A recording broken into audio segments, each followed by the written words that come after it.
viewers. Today we are going to start our first chapter, number 1, Principles of Object Oriented Programming. So in this chapter we will discuss the following concepts: program, what is programming language, what is POP, what is OOP, elements of OOPs, object, class, abstraction, inheritance, encapsulation, and polymorphism. So dear students, now first we will understand what is program. It is a set of instruction given to the computer to perform a particular task. Whatever task we have to perform, we have to give a set of commands to the computer. Without command, computer cannot do anything. So if we want to perform any sort of task from the computer, we have to give instruction, and these instructions only known as program. The second one is programming languages. Like normal language, suppose we talk about Hindi, Punjabi, English, every language having its own grammar. In the same way, if we want to talk about, if we want to have conversation with our computer, we have to use programming languages.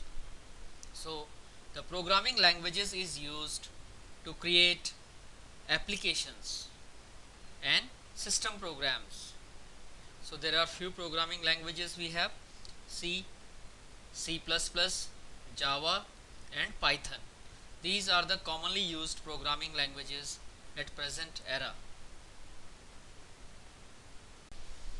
So in this slide we are going to discuss there are different types of approach we are following to write Java programs. There are structured programming approach, unstructured programming approach, that is not a part of your syllabus, but the main two important procedures which we have to study is POP and OOP. POP stands for procedure oriented programming and OOP stands for object oriented programming. First I will discuss POP.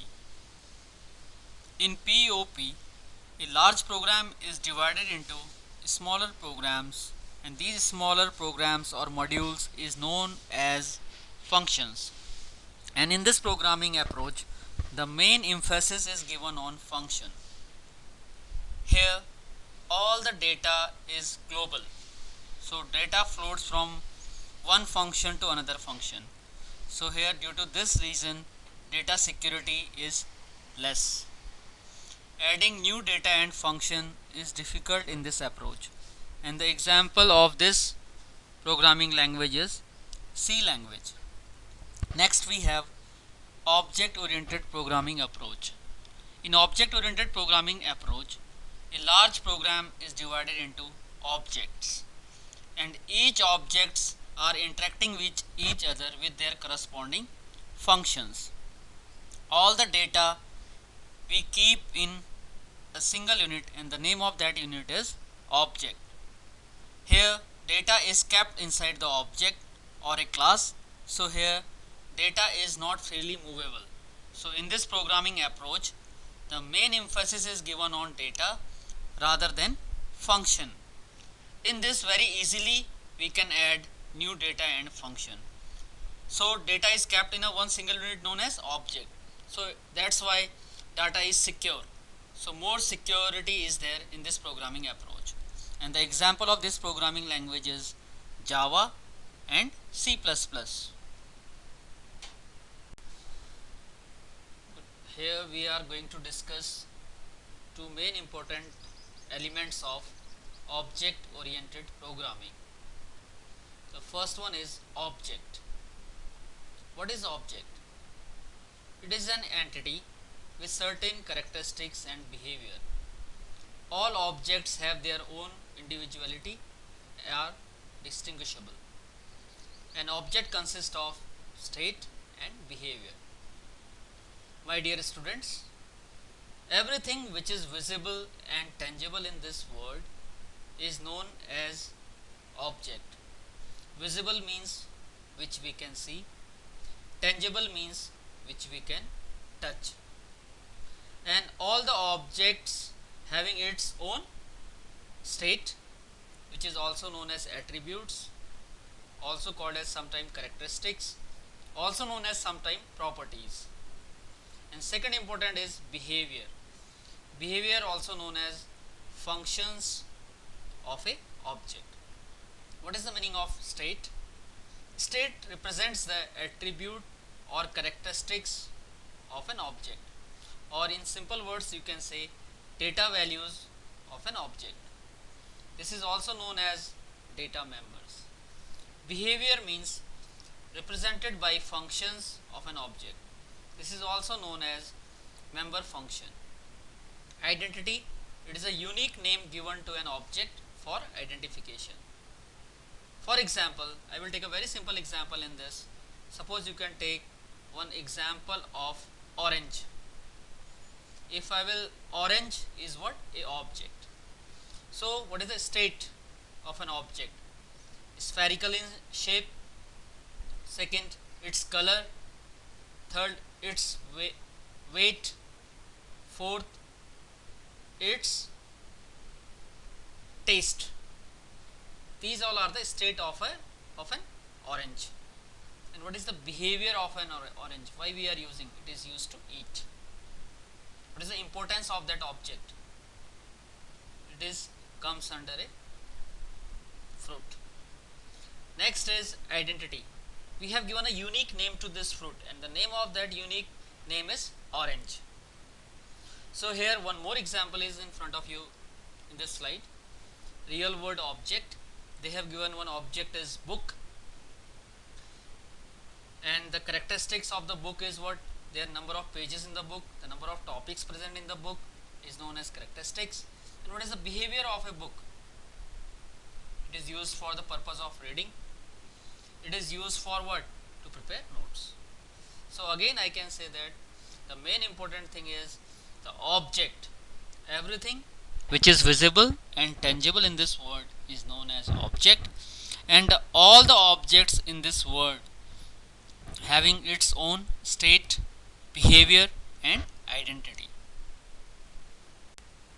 Now in this slide we are going to discuss the second important element of OOP, that is known as class.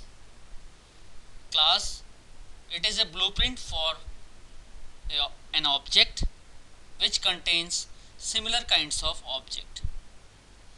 Thus, the class is a group of similar objects. It does not allocate any memory when it is created. Class contains similar kinds of object. Please check the example. In real world, flower is not existing. In real world, what is existing? Rose is existing, lotus is existing, marigold is existing, and these all are all the objects. Belongs to which class? Flower class. In real life, flower is not existing, but it is representing something. Whenever I will say class flower, it contains a similar kinds of objects which having certain behavior and properties. If I will talk about fruits, in real life, fruits is what? A blueprint for the mango, banana, apple and grapes. In real world, mango, banana, apple, grapes are existing, but fruit is just a representation for this object. Class, again I can say class is a blueprint for the object, and when a class does not occupy space in memory, it's just a representation for the object. So one very important question for you: what is the difference between object and class? So object is what? A unique entity which is its own characteristics and behavior. Object allocates memory when it is created. Many objects can be created many times as per requirement. Car, bus, scooter, bike are the objects of vehicle class. Second, class. Class, it is a blueprint from which objects are created. Second point, class does not allocate memory when it is created. It does not occupy space in memory. Class is declared once. Here, vehicle is a class. Thank you. In this slide, we will discuss four important characteristics of object oriented programming. Abstraction, second is inheritance, third is encapsulation, and fourth one is polymorphism.